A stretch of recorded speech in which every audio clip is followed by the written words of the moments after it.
This morning, we have a guest speaker, it's Dr. Basu. It's my pleasure to welcome back Dr. Basu to our conference. Araban Basu is the chairman and CEO of Page Policy Group, Inc. It's an economic and policy consulting firm headquartered in Baltimore, Maryland, with an office in Orlando, Florida. The firm provides strategic analytic services to energy suppliers, law firms, medical systems, government agencies, and real estate developers, among others. Dr. Basu earned his BS in Foreign Service at Georgetown University. He earned his master's in public policy from Harvard University, John F. Kennedy School of Government, and his master's in economic from University of Maryland, College Park. He acquired his Juris Doctor at the University of Maryland School of Law. He completed his doctoral work at the UMBC with a concentration in health economics. He has taught at several universities, most frequently at Johns Hopkins University. He currently teaches history of economics taught at Groucher College as our distinguished economics residents. Please welcome back Dr. Basu.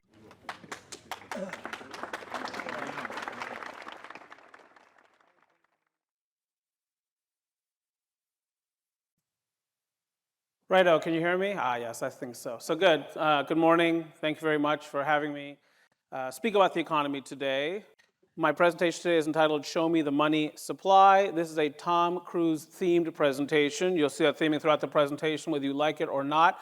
I hope you don't hate it, but it's firmly baked in the cake. This is him from the 1996 hit movie Jerry Maguire, in which he plays the role of a sports agent with a single client, the fictitious Arizona Cardinals wide receiver Rod Tidwell, played by the actor Cuba Gooding Jr. In any case, you'll see many such references throughout the presentation, but this presentation actually is a bit less about Tom Cruise and much more about the economy.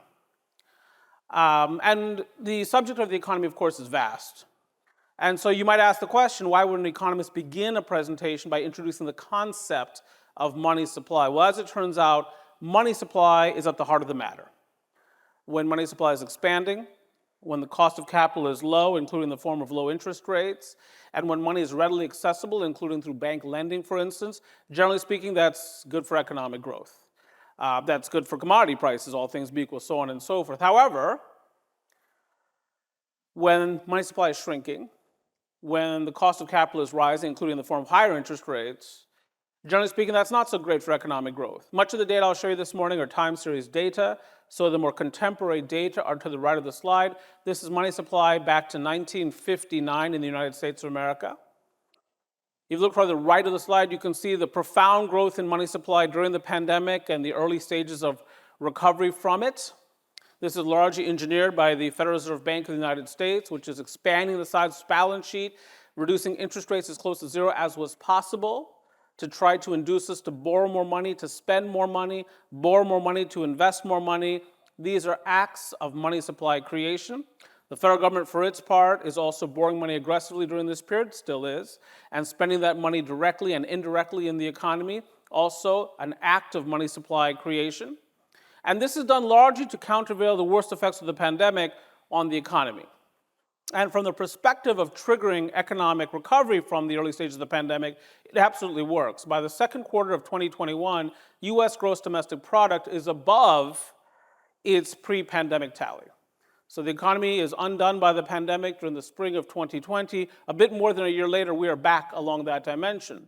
Unfortunately, that V-shaped, very rapid economic recovery brings with it an enduring bout of excess inflation, inflation well above the Federal Reserve's 2% target for such inflation. The Federal Reserve has turned its attention to combating that more recently, decreasing money supply by shrinking its balance sheet, increasing interest rates, trying to get us to borrow less and spend less, borrow less and invest less. And you can see money supply has been shrinking recently. And when money supply is shrinking and the cost of capital is rising, including again in the form of higher interest rates, that can produce some pretty risky business. So we're going to talk about that today. Some of the risks inherent in the economy and what has altered the narrative from one in which we were discussing very rapid recovery from the worst stage of the pandemic economically to now talking about the potential risk of recession at some point over, let's say, the next 12 months. Well, the culprit here is inflation, or excess inflation, and in particular, the Federal Reserve's ongoing response to that excess inflation. Now, here's the Consumer Price Index, 12-month percentage change in this index. Two lines here. The green dashed line is your overall inflation rate as measured by the Consumer Price Index.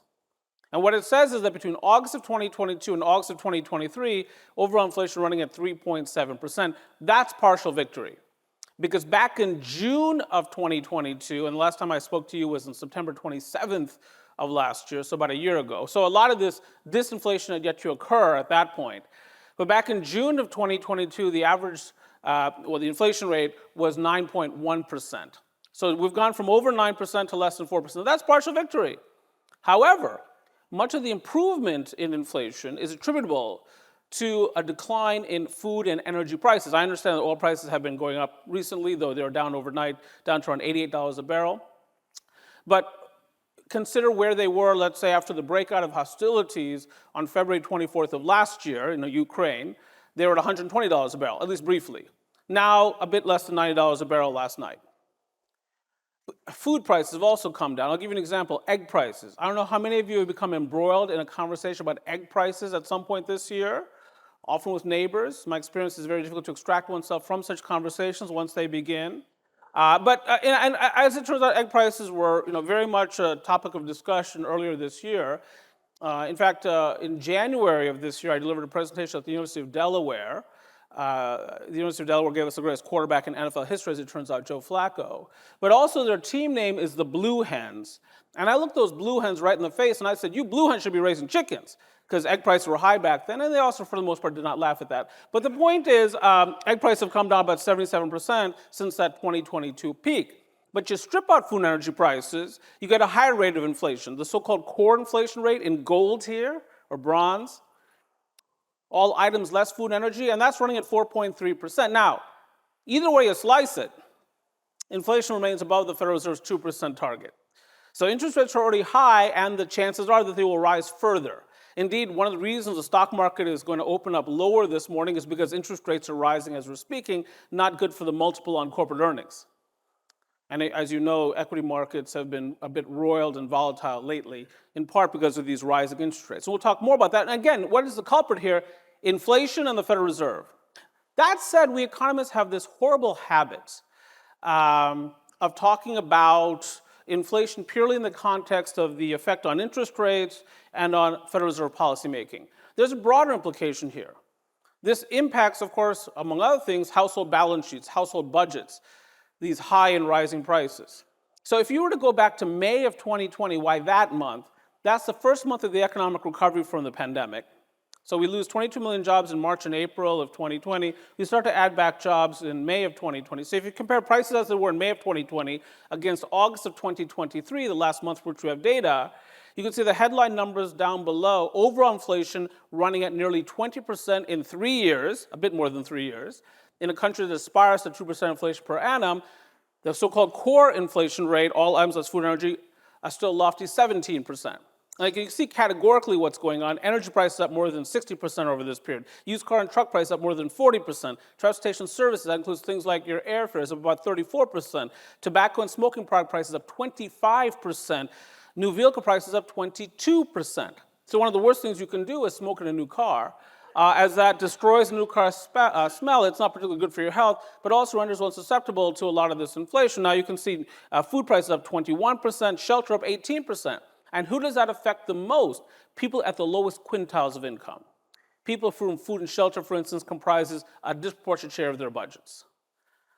Now, again, it is true that inflation has dissipated over the past year. So if I just show you August of 2022 versus August of 2023, again, if you look toward the bottom of the slide, you can see the headline numbers, 3.7% overall inflation, 4.3% on the core. Again, all items less food and energy. But still, if you look categorically here at the green colored bars, some chunky rates of inflation. Transportation services, again, things like your airfares up 10%, though airfares actually have been dipping more recently. Shelter up 7%, tobacco up 6%, so on and so forth. Food up more than 4%. So the Federal Reserve is still dealing with this. Now, that said, we have some disinflationary pressures. Prices are not rising as rapidly as they once were, and in some cases are actually falling. You can see that toward the bottom of the slide. Now, you might ask the question, well, how does this sort of affect the commodity space? Good question. This is the Producer Price Index by industry, materials, recyclers, scrap metal. So this is a reflection of the change or the level of, the lines represent the level of what people who are recycling metal are receiving for doing that. And you can see first and foremost how much volatility there is in pricing, how volatile this segment of the economy is. Up and down, these sine waves, so on and so forth. If you look at the captions down toward the southeast corner of the slide, what it says is that for material recyclers selling ferrous scrap, on a year-over-year basis, that price is up 2%, according to these data. This comes from the Bureau of Labor Statistics, and up 40% since February of 2020. So while we don't have the rate of inflation in these items, or in this item, that we once had, we certainly have seen much higher prices than we did coming into the pandemic. For materials recyclers of non-ferrous scrap, negative 10% year over year. So actually some deflation there, though those prices still up 15% from February of 2020. That's what that says. But in any case, prices are not rising the way they once were, and we're going to talk later on in the presentation about why that might be. Nonetheless, despite some of this disinflation and deflation, the Federal Reserve is still very much in inflation-fighting mode because they have not recovered or returned to their 2% inflation target. And so how do they deal with this? Well, they turn to their principal policy instrument, the federal funds rate, the overnight. Oh, let me point out this too. This is the producer price index by commodity for steel mill products, down 15% year over year. And I actually spoke recently at a steel conference, and they were quite dour about pricing for 2024. They're a really quite pessimistic bunch. I couldn't wait to get out of there. But they were in a very foul mood. Now, that said, this price is up 75% since February of 2020. So just people got used to this very rapid increase in prices, obviously very good for corporate profits for producers of steel mill products. But again, things have changed out there. We're going to talk about why that is. Again, one of the reasons for that is the Federal Reserve's ongoing fight on inflation. So this is their leading policy instrument. This is not an interest rate established by the free market. This is actually set by the Federal Reserve at its Federal Open Market Committee meetings. This is the overnight bank lending rate. This is the rate at which banks borrow from one another overnight. And why would a bank borrow from another bank? Because to make a certain amount of loans outside of the bank, one has to have a certain amount of reserves inside the bank. And occasionally banks run up against that constraint. Now, the lower the interest rate, the more seductive it is for a bank to borrow from another bank to shore up reserves and then lend more aggressively. The higher the interest rate, the less seductive. So coming into the pandemic, this interest rate was non-zero. There had been some efforts by the Federal Reserve to normalize monetary policy after the global financial crisis. But as the pandemic sweeps through the economy, this rate is pushed to zero as quickly as possible. Now, I'm graphing for you here the upper limit of the Fed funds target range. So the minimum possible here is 0.25%, 0.25%. Now, when inflation begins to blossom during the spring of 2021, excess inflation, the Federal Reserve responds by doing precisely nothing about it. Prices are surging. The Federal Reserve views this as merely transitory. A synonym for transitory is fleeting. They think it's purely supply chain driven. Demand was coming out of the early stages of the pandemic screaming higher, but supply chains have been shuttered to varying degrees. Employees had been let go, so on and so forth. It was going to take some time for supply chains to become more fully operational, for workers to be rehired. But as supply eventually returned, as supply rose up to meet demand, inflation would naturally just ebb back towards its 2% inflation level, which is where it had been for many years prior to the pandemic. Instead, what the Federal Reserve appears to have done is presided over the creation of a wage price spiral. So prices take off during the spring of 2021. Employees notice, boss, are you looking at the consumer price index data?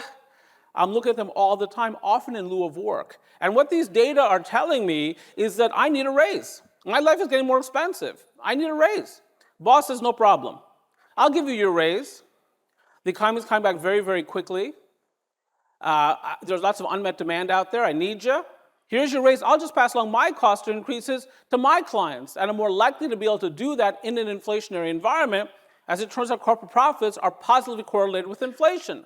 But that, of course, produces another surge in prices, more wage increases, and you see that going on right now. Obviously, we have the UAW strike. The writers, as I said, are back, but the actors are not.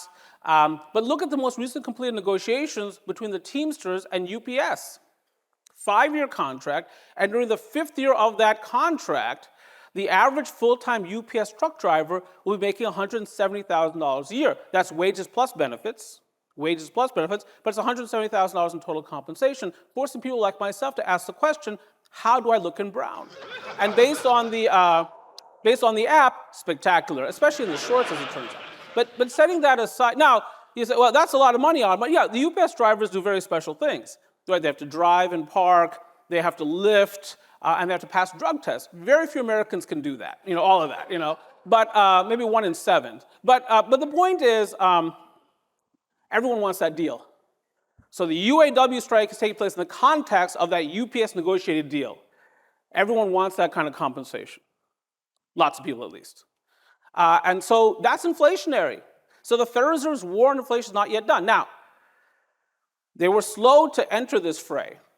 So after about a year of excess inflation, they finally start raising interest rates, March 16th of 2022. But even then, they only dipped their toes in inflation-fighting waters, raising interest rates on that day 0.25%. Next meeting, 0.5%. Next 4 meetings consecutively, 0.75%. Back to 0.5%. Then 0.25%, 0.25%. May 3rd of this year, 0.25%. Pause in June. July 26th, 0.25%. Pause in September. Next announcement, November 1st. But an interest rate that had been 0.25% is now 5.5%. And that puts a lot of downward pressure on economic activity. And you see financial markets, or at least equity markets, are really beginning to respond to this quite aggressively. We'll see if that lasts. Now, ostensibly, the Federal Reserve is not trying to destroy the economy. They're trying to engineer a soft landing. What does that mean? They want to slow down economic growth by reducing aggregate demand, having us borrow less and spend less, so on and so forth, bring supply, therefore, into conformity with demand, thereby ridding the economy of excess inflation. And the question becomes, is it at this point in economic history possible to engineer that soft landing, meaning do all this without driving us into recession, or is it mission impossible? Meaning, is a recession likely or possible? Well, let's talk about that. The good news is the economy is not in recession now. The question is, why is it not in recession now, given all these interest rate increases? So I won't go through all of this, but this first bullet here is important. This is a quote from the very highly regarded Federal Reserve president in Atlanta, the Atlanta Federal Reserve, Raphael Bostic, who says, quote, "A large body of research tells us that it can take 18 months to 2 years or more for tighter monetary policy to materially affect inflation." 18 months to 2 years or more. Now you say, Anirban, impossible. You just said the Federal Reserve started raising rates in March of 2022. It's been about 18 months since that time. Inflation's come from over 9% to below 4%. Clearly, there's been a material effect. But the question becomes, why did inflation fall? My thesis, because of supply chains improving. I'm not saying the supply chains are perfect, by the way. That would be a naive statement, of course. But they're much more operational than they were, let's say, in late 2021. Think about new cars, for instance. For a while, there were hardly any new cars on dealership lots, so used car prices surged higher. Now there are quite a few new cars on lots, despite the strike. And so that has brought used car prices down. So what you get? People are waiting for new cars. All of a sudden, there's some that show up on the lot. There's a frenzied demand for them, lots of transactional volume. That's economic growth. But now, with less scarcity in the environment, you also get a dip in prices, or at least less rapid increases in prices. That's why I think the last year and a half have been pretty good. Ongoing economic growth, falling inflation. Best of both worlds. My thesis is that a lot of the impacts of these higher interest rates have yet to permeate the economy, that there's lots of lag effects built up. Now, I'm pessimistic. I'm an economist. We didn't date in college or anything like that. So, we come out of there pretty pessimistic, I got to tell you. But the point is, a lot of other economists are not so pessimistic. For example, economists recently at Bank of America and M&T Bank recently dropped their recession forecasts. And the reason for that is, look, we've been seeing higher interest rates for 18 months, and the economy still has plentiful momentum. The broadest indication of that is gross domestic product, quarterly data, annualized rates of growth. If you look toward the left of the slide, you can see the undoing of the economy during the first half of 2020, including that negative 28% performance during the second quarter of 2020, but then the V-shaped recovery, the 34.8% during the third quarter, several ensuing quarters of high single-digit rates of growth in an economy accustomed to growing 1.5% to 3% per annum. True, during the first half of 2022, America sustains a setback, experiencing 2 consecutive quarters of negative real GDP growth, satisfying a technical definition of recession. The economy grew in nominal terms, but once one adjusted for inflation, real growth turned negative, but then the bounce back later, like last year. So 2.7% during the third quarter, 2.6% to complete the year, 2.2% growth during the first quarter of 2023, 2.1% during the second. The Atlanta Federal Reserve maintains a product that estimates current quarter gross domestic product. We're through the third quarter, of course, but we don't yet have third quarter gross domestic product data yet. Their estimate for third quarter growth, 4.9%. If anything, the economy is getting stronger. And again, that's why lots of economists have dropped the recession forecast. Some economists have said, we're not approaching a soft landing, we're taking off again. But I think they're wrong, as it turns out, but you can understand why they think this way, because there is this momentum. And at the heart of that momentum is consumer spending. The consumer is on a tear. Here's US retail sales. That does not even include, the price or the cost of Taylor Swift concert tickets or Beyonce concert tickets. Those are not retailed items. By the way, this thing with Travis Kelce, very exciting. It's very exciting, I think, for all of us. Thank God this is happening. We needed a pick-me-up in this country, and this is it. This is it. So the August retail sales were very, very strong. And now, it is conceivable that retail sales will soften going forward. Here's why. During the pandemic, the American household amassed a lot of excess savings. So they weren't taking vacations, going to restaurants, seeing, Travis Kelce, or whatever it was. They weren't doing those things, or Beyonce, or whatever. So Taylor Swift. So to save a lot of money. At the peak, American households collectively saved about $2.7 trillion in excess savings, meaning savings above and beyond what they would have saved but for the pandemic. There's analysis out there, including from the San Francisco Federal Reserve, indicating that those savings have been completely spent down. And we are starting to see more delinquency in credit card debt, auto loans, even mortgages now. Some consumers appear to be overextended, but still, as a group, consumers continue to be supported by a very strong labor market that continues to create lots of jobs. This is monthly job growth in America. The last time America lost jobs was in December of 2020, a COVID-intensive pre-vaccination month. Adding jobs ever since. I believe the winning streak is 36 months now. Actually, something different from that. It's not 36 months, but it's something like that. 187,000 jobs added in August of 2023. August of 2023. The unemployment rate is 3.8%. Pretty impressive. And I must admit to you, that in many ways the economy has not worked out the way I anticipated. If somebody had said to me, Anirban, and said this to me in February of 2022, Anirban, here's what's going to happen. The Russians are going to move on the Ukrainians. That'll happen February 24th. Oil price will skyrocket.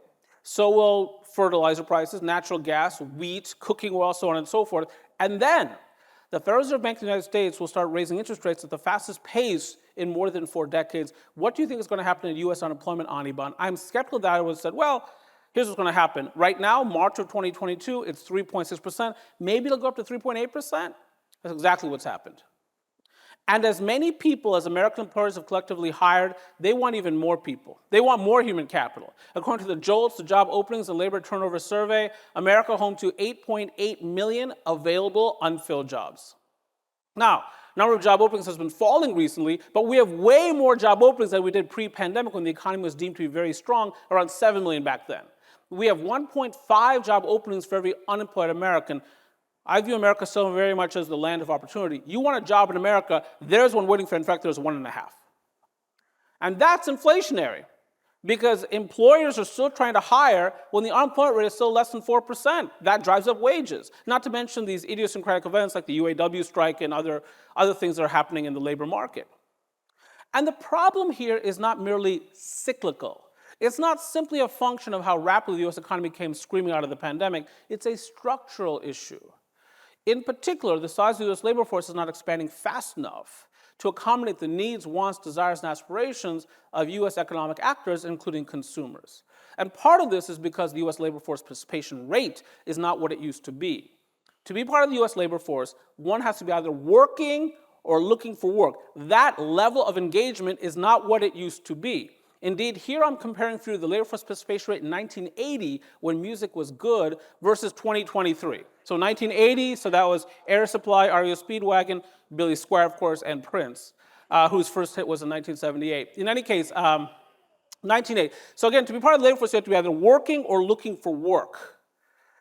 Now, if you look at the top row here in this table, which is also the bolded row, in America, to be part of the labor force, you have to be at least 16 years of age. In Canada, it's 15, here it's 16.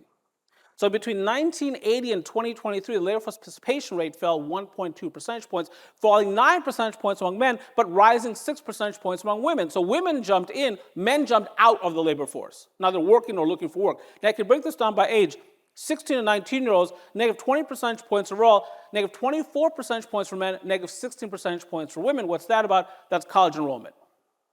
So college enrollment screams higher during these decades. You might remember America lost a ton of manufacturing jobs during the 1970s. The mantra increasingly became, if you want to make it in the service sector-oriented economy, you might need to have some post-secondary education to become an attorney, an actuary, a physicist, whatever it happens to be. And so if people are in college, one is less likely to offer their service to the US labor market. 20 to 24-year-olds, negative 6 percentage points overall, negative 13 percentage points for men, but positive 1 percentage point for women. What's that about? Well, it could still be college, because it probably takes most guys 6 to 8 years to finish college. But then 25 to 34-year-olds, positive 4 percentage points overall, negative 6 percentage points for men, positive 13 percentage points for women. Raising the question, what precisely are these young men up to? They live in America, home to about 9 million available unfilled jobs. They are 25 to 34 years of age, and they are neither working nor looking for work. What precisely are they doing? No one really knows because everyone's too scared to ask. But my very strong senses involves a couch in a parent's basement, bologna and salami sandwiches coming mysteriously from above, maybe some video game play, and perhaps, just perhaps, maybe some weed. Now, I'm not here to judge people's behavior. You don't invite me to do that, judge people's behavior. I'm just simply suggesting to you that's what the data indicate is going on out there. Now, you might say, Anirban, we did invite you, though, as an economist, to be data-driven, objective, analytical, dispassionate. You're getting emotional up there. You're getting angry up there. You might say to me, Anirban, the idea of a 33-year-old American man playing video games in his parents' basement while smoking weed, that's adorable. I don't disagree. Again, I'm not here to judge people's behavior. I think it may be adorable, but it's less adorable when they're 43. So you look at 35 to 44-year-olds, positive 4 percentage points overall, negative 5 percentage points for men, positive 12 percentage points for women. Some people have pointed out to me, well, maybe, Anirban, this is stay-at-home dads. But if you look at the available research, the number of stay-at-home dads is far smaller than the number of idle young men. And by the way, if you look at 45 to 54-year-olds, by that point, if you're a father, it is more likely than it otherwise would be that a child is in school. So, one could actually, work if one wanted to or look for work. You see, 7 percentage points overall, negative 4 percentage points for men, positive 17 percentage points for women. So women jumping in aggressively to the labor market, men staying out or leaving. And for certain industries like manufacturing, which is about 70% male, construction, which is about 85% male, truck driving, some other occupational categories that have historically been male-dominated, this creates some special issues, as it turns out, in terms of labor force availability.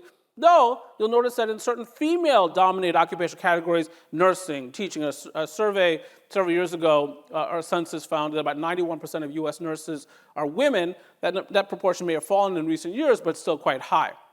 But even in those categories, despite this entry of women into the labor market in large numbers, we see shortages of human capital. And again, all this is inflationary.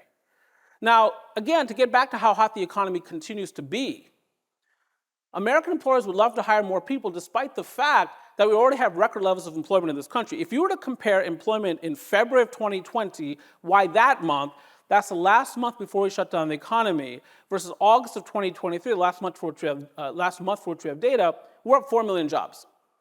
Now, these horizontal bars represent the number of jobs added or subtracted by each of these categories since February of 2020. So at the top of the list is professional and business services.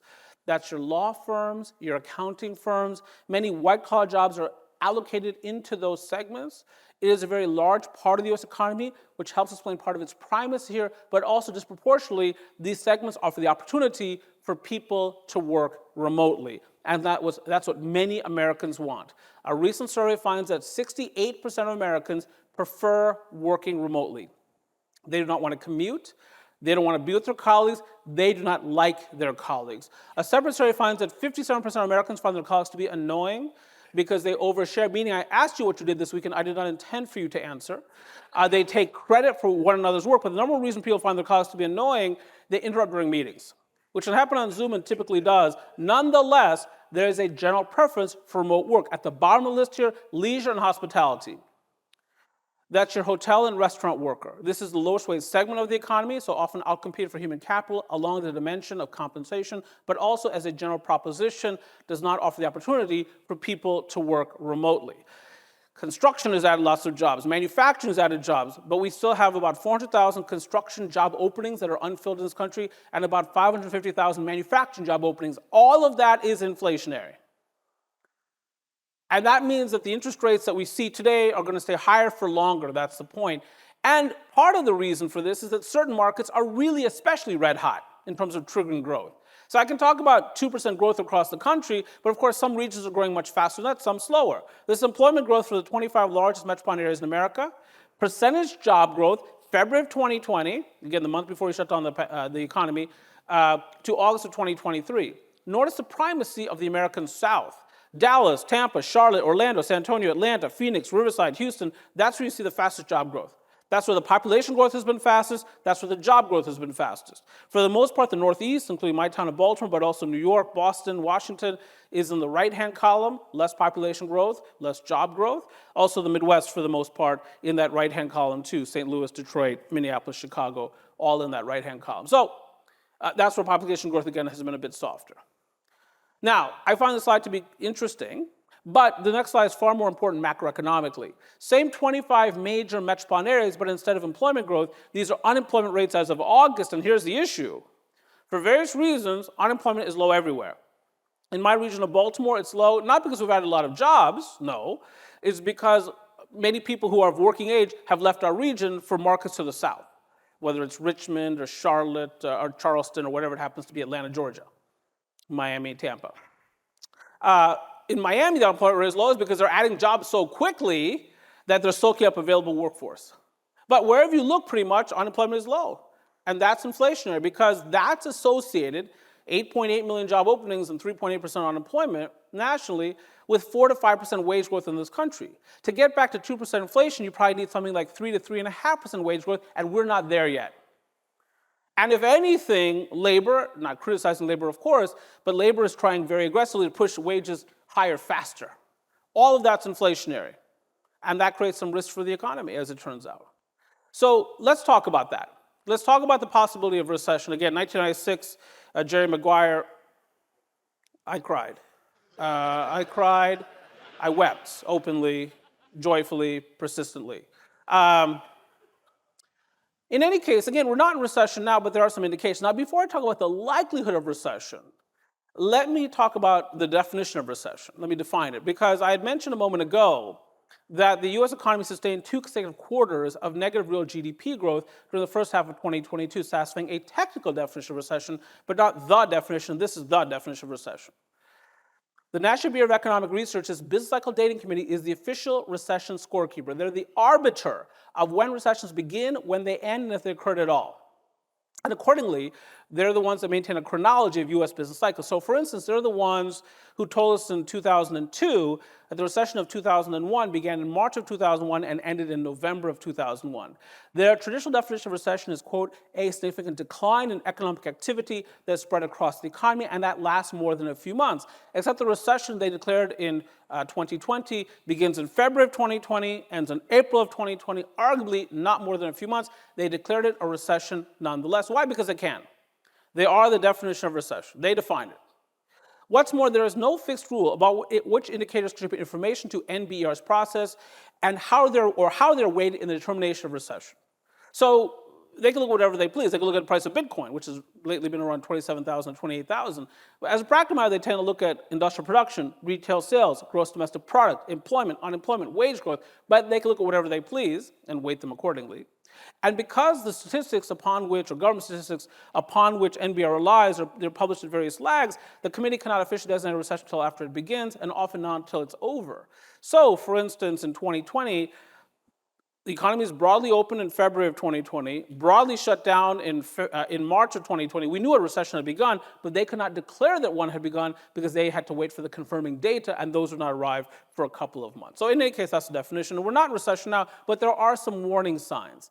The consumer has taken on more debt. And now this month, a group is going to start paying back their student loans unless they want interest to start accruing once again. So the aggregate credit card debt just surpassed at the household level $1 trillion. Now, you just for inflation, these numbers are not just for inflation. It doesn't look quite so bad, but it's bad. And you can see rapid increases in credit card indebtedness have been associated with prior recessions, for instance, the 08-09 episode or the 2020 episode. The other thing is that businesses appear to be dialing down their investments as well. This comes to the U.S. gross domestic product data. This is 12 more percentage change in non-residential fixed investment in equipment. This is equipment purchases. I mean, eventually equipment turns into scrap and so on and so forth that drives that market. But you can see in percentage terms at least, the rate of growth in equipment purchases has really fallen off over the last 3 quarters. And I think that's because many CEOs have decided, I need to change my approach to this economy. For much of this pandemic recovery period, the mantra has been, let me chase demand. The economy is coming back very, very quickly. There's lots of unmet demand out there. If I employ the workers, lease the equipment, purchase the equipment, lease the warehouse space, flex space, whatever it happens to be, I expand my capacities to supply to the marketplace. I win that unmet market share, and in an inflationary environment, I can monetize that market share gain. Again, corporate profits are positively correlated with inflation. But more recently, more CEOs are asked the question, maybe I've taken on too much cost. And my costs keep rising, my property and casualty, my workers' comp, my employees' benefits, my employees' wages and salaries. Maybe the way to profit maximization going forward is not by chasing demand, but by actually curtailing cost growth. Indeed, according to a November 2022 PwC survey of US executives, 26% of firms are planning to reduce the number of full-time employees over the next 12 to 18 months. Now, clearly, 3.8% unemployment, 8.8 million job openings. We haven't seen a lot of these plans implemented yet, but the plans are in place.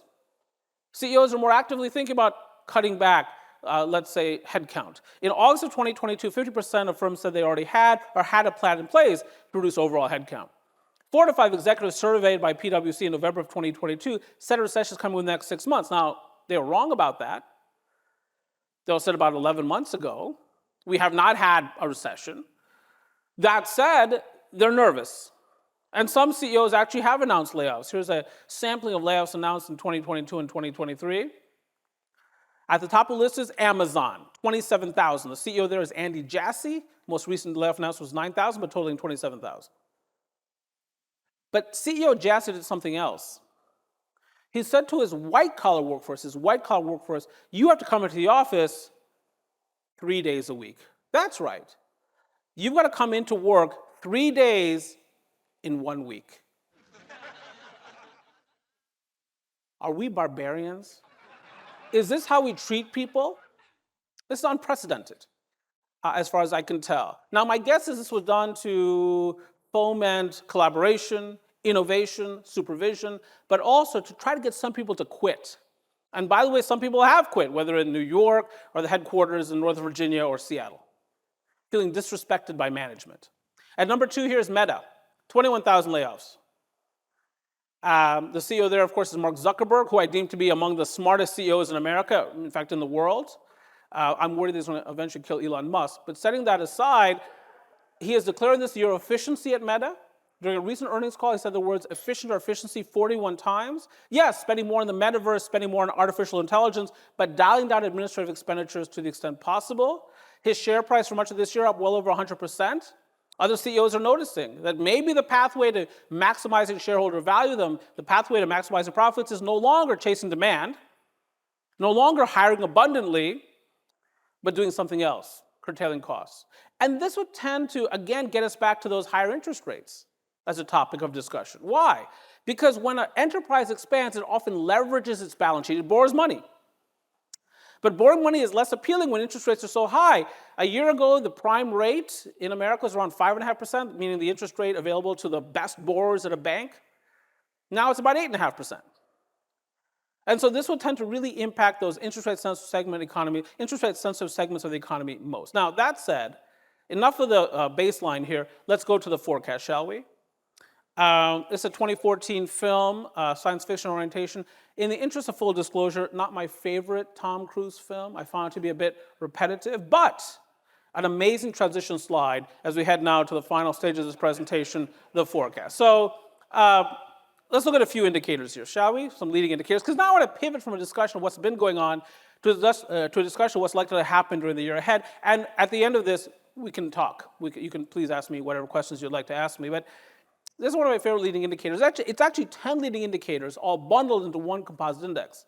The Conference Board's Index of Leading Economic Indicators. So 10 leading indicators all bundled together formulaically into this one composite index.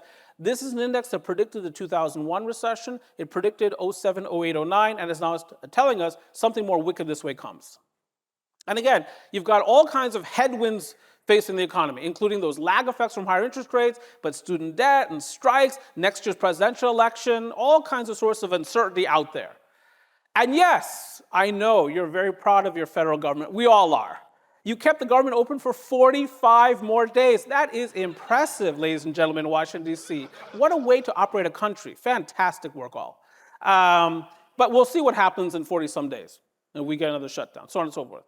So lots of intrigue out there, lots of uncertainty out there. This year, business inventories, they've risen. So at the top of the stack here, the green segment, are retail inventories. Now, I mentioned that consumers have been spending, but there have been a handful of retailers who have suggested, our margins are shrinking and it's become harder and harder and harder to move merchandise. We're having to discount more aggressively. Macy's, Target, Foot Locker, so on and so forth, have been having a tougher time discounting merchandise more aggressively to move it. They don't like that. Now, some retailers have not been experiencing that. I'll give you a good example of this, Lululemon, because America has an insatiable demand for yoga pants, apparently. But otherwise, some of these retailers are really starting to struggle. And when retailers have to discount merchandise to move it, they order less from the merchant wholesalers. That's the middle segment in orange. That's your distributors, your middlemen and women. Their inventories have been rising. And when they see that, they order less from the manufacturers down below in that light blue or gray at the bottom. Manufacturers have been seeing their inventories rise. So the inventory cycle is not working against us, not a thing that dampens economic growth. Some people will say, well, yeah, but the manufacturing sector is bottoming out at this point. We shall see.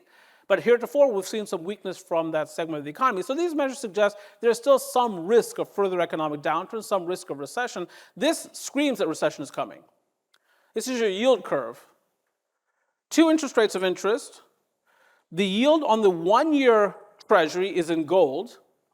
The yield on the 10-year Treasury is in green. So green and gold, of course, the color of money, which was a 1986 Tom Cruise film, as it turns out, starring Paul Newman, playing the part of Fast Eddie Felston. In any case, when the gold line is above the green line, we have yield curve inversion. And typically, you would expect the yield or the interest rate on a 10-year instrument to be above that, meaningfully above that on a 1-year. When I buy a 10-year U.S. Treasury, I'm lending to the federal government for a decade. I'm not going to see my principal for 10 years, and therefore I'm going to demand higher interest payments in the interim to reward me for my patience, to reward me for my illiquidity.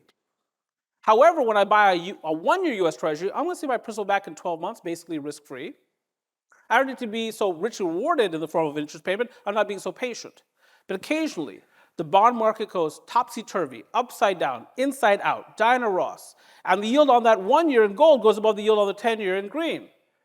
Now, these gray shaded areas here are periods of recession dating back several decades. So when do you see the gold line, the yield or the interest rate on the 1-year, go above the green line, the yield or the interest rate on the 10-year, just before the 1970 recession, before 73, 74, 75, before the 1980 episode, before 81, 82, before 1990, 1991, before 2001, before 07, 08, 09, not so much before 2020. That was caused by something else. But now we've got massive inversion of the yield curve. So this morning, the yield on a 1-year Treasury was around 5.39%. The yield on the 10-year was a bit above 4.7%. And this has been a nearly flawless predictor of recession for decades. Now, what does this mean for investment recovery? Well, I mean, what it says is that the economy is going to get weaker, and that would tend to push most commodity prices down a bit further. So this is major economic forecast for Chinese GDP growth.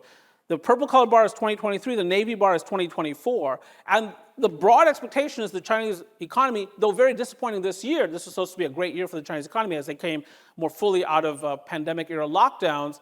Chinese economy has been disappointing, real estate crisis, all those kinds of things, diminished construction volume, but the next year is going to be even weaker. Obviously, a major consumer of scrap metal, for instance. The U.S. economy. This is forecast IMF, World Bank, Organization for Economic Cooperation Development. I should have said that before on the Chinese slide. Same, IMF, World Bank, Organization for Economic Cooperation Development forecast, 2023, 2024. 2024 expected to be weaker in China, also the same in the United States. And again, even though many economists say recession is not coming, that doesn't mean that further economic weakness is not coming. And so when you've got the world's two largest economies not expected to perform particularly well in 2024, no surprise there's an expectation regarding the impact on things like metals prices.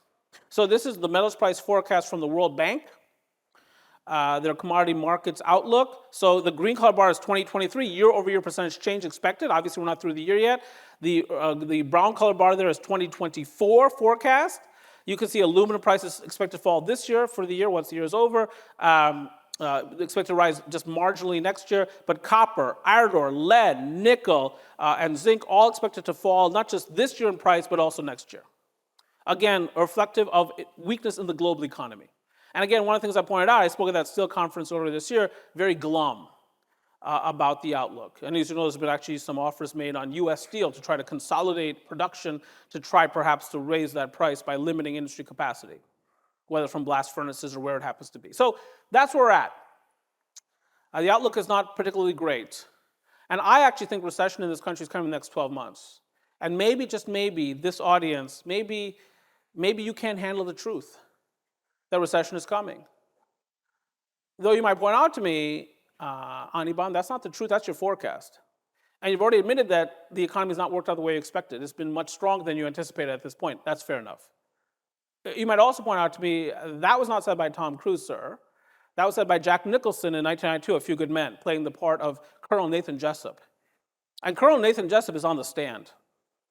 And he's being grilled by a young, hotshot military attorney who's asking a series of well-formulated and strategic questions that eventually produces this response, which is an admission of guilt from the colonel. And that young military attorney, Lieutenant Daniel Kaffee, is played by one young and, in my humble estimation, quite handsome Tom Cruise. I think it gets, and by the way, I'm married with 2 kids, but I can still tell. Look, I think it's going to get worse before it gets better. I think the economy is in the process of weakening right now. It has lots of momentum. I agree with that. Lots of economists do not think that a recession is coming, but I think it's coming at some point in the next 12 months. One of the reasons for this is the global economy is also weakening. The outlook for 2024 is quite poor for many countries around the world. Yeah, the Indian outlook is better, of course, but the Indian consumer now is facing massive debt. There are all kinds of issues in every country. The Europeans are very close to recession. The United Kingdom is already in recession, that kind of thing. The national economy is weakening, borrowing costs are higher, and excess inflation persists, which means that the Federal Reserve will continue perhaps to keep interest rates high. And indeed, yesterday, we got an indication from one of the Federal Reserve presidents, President Meister, that we might see another rate increase in November, and likely will. Need one more, she said. So we'll see. Some segments tend to hold it better than others, including public construction, lots of money lined up for infrastructure. So federal spending continues to be the driver of this economy. The federal budget deficit will be more than 5% of GDP this year. Nominally, the economy is growing around 6%. So you take away that federal budget spending, this economy is hardly growing. But the federal government is expected to spend in 2024. It is an election year. Grocery stores, you got to eat. Multifamily housing from a leasing perspective, though not necessarily a developer perspective. At some point, the Federal Reserve will stop raising rates, and some economists will tell you that's already occurred. But the bond market last few days is telling you that has not already occurred. Rates are going higher across the yield curve right now. And again, that dampens economic momentum, and it's already quite dampened.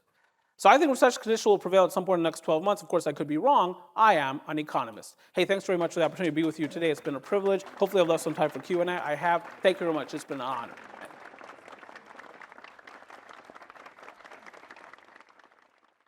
Are there any questions here from this audience? We have a goodly bit of time. I think there's a mic floating around. Looking for, yeah, there it is. Go. Okay. Thank you for your presentation. It was really impressive there. But one thing about the employment that I'm seeing just in talking to people I know who are highly skilled, they can't find jobs. Most of these jobs are in the lower skill rungs, where you have people where VPs are now working retail.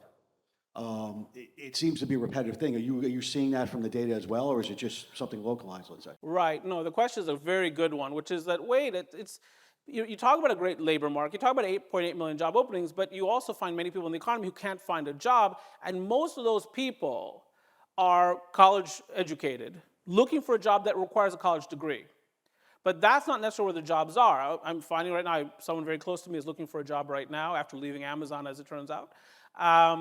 It's been difficult for her to find that job because the white collar employment is not growing nearly as rapidly. We see a lot of job openings in construction, manufacturing, logistics, more of the blue collar segments, but not in the white collar segment. So I agree with you 100%. It's not a great job market for everyone. One of the other aspects of this, and I should not bring this up because it sort of brings into question my entire data set. But when you look at those 8.8 million job openings, there is a question about how many of them are actual job openings. Right? How many of these are ghost job openings? People have posted them, but they're not really looking for anyone. If somebody great comes along, maybe they'll take them on, but they're not really looking for anyone. Now, that said, it's all relative. So we still have a lot more job openings than we did back pre-pandemic, and you'd have the same issue back then, I presume. But nonetheless, it's a very good point. Maybe the labor market's not quite as strong as we think. Number of jobs we've been adding month by month has been sort of trending lower, 187,000 again in August. We've got all these strikes, and when will those lost jobs, because people are not working, show up in the data? And are we in for a negative month or two of job growth going forward, signaling that maybe recession, in fact, is close at hand or has already begun? We shall see, but again, one of the reasons I'm pessimistic. And the other thing that I'm reading and seeing a lot is a lot of companies, like you said, are posting these jobs if they have no intention of hiring from the outside. Typically, they're looking for either a candidate that blows them away, and if they don't, they're just adding that responsibility to someone else and promoting from within. And it just doing more with less is what a lot of companies are starting to do. No question, and if you're worried about recession, one of the things to do is not make that additional hire and work your existing staff more aggressively, particularly in a white-collar segment, because in blue-collar segments, you're tending to pay hourly, but in white-collar, you have a salary, and whether you work them 40 hours a week or 80 hours a week, all things being equal, may not make a big deal to compensation. May not. Right? There's all kinds of rules out there at the state level, so on and so forth, that might alter that, what I just said. Nonetheless, it's a very good point. Any other questions here from this audience? We have time for one more. What's your view on housing? And I know you briefly talked about it, maybe in some of the major metropolitan areas and how the costs, you see them coming down or? Right. The question about housing, I was actually asked not to do too much on real estate this time. I'd done a lot on real estate on September 27th of last year. They said, dial that down and spend more time. So there is a very interesting real estate dynamic here. Home prices are not falling. So mortgage rates have taken off. Mortgage applications are down by about 80% since 2021. Why? Because the millennials and Generation Z look at these interest rates. The 30-year fixed mortgage rate this week is 7.31%, according to Freddie Mac. Now, to some people in the audience, 7.31% mortgage rate on a 30-year fixed, not a big deal. They'll tell you, my first mortgage rate was 18%. My first mortgage rate was 15%. I have people come up to me after presentations, brag about the fact that these pay 15% on a mortgage. I'm not impressed. But it is an interesting history. And for those folks, 7.31% on a 30-year fix will not appear especially onerous. But to millennials and Generation Z, preposterous. So they're frustrated by high prices, lack of inventory, now high interest rates by their standards. They have dropped out of the home purchasing marketplace. Nonetheless, home prices are still holding their own throughout the country. It doesn't matter, Cleveland, Tampa, you name it, home prices recently have been rising. Why is that? People are locked in place. So if you're sitting on a 2.75% 30-year fixed in Milwaukee, you're not moving anywhere, ever. You're going to root for the Brewers, and you're going to drink a lot of beer, and that's it. And you're going to be carted out of that house, okay, if you know what I mean. That's it. Where we see homes trading is in the upper end of the marketplace, where people are able to buy all cash, they don't care about mortgage rates, or they're so wealthy that whatever, 7% doesn't matter to me. I can make that monthly mortgage payment, no problem. So when you look at the home sales data, the home price data, they look pretty strong because that's what's trading is the upper end of the market. The lower end of the market is not trading because people are holding on to those starter homes or those less expensive homes. Because if they leave that home, then they're going to have to buy something perhaps more expensive and at a higher mortgage rate. That doesn't make any sense. So low inventory, prices still trading higher, very large numbers of young people frustrated by the inability to buy a home. This millennial generation now, the oldest of that group is now in their 40s. We've had a ton of weddings in this country the last couple of years, so they're forming households, they're having kids, getting married, often in that order, and they cannot find a home that they can afford. And so that's the housing market situation. We are starting to see a pickup in single-family building permits because builders have been surprised that people are still willing to transact at these mortgage rates. But what can I tell you? The home sales are very soft, and if you want to get depressed, talk to a realtor because they're not spending much time at the settlement table. Apparently, I'm done. Thank you very much for the opportunity. It's been a privilege. Thank you.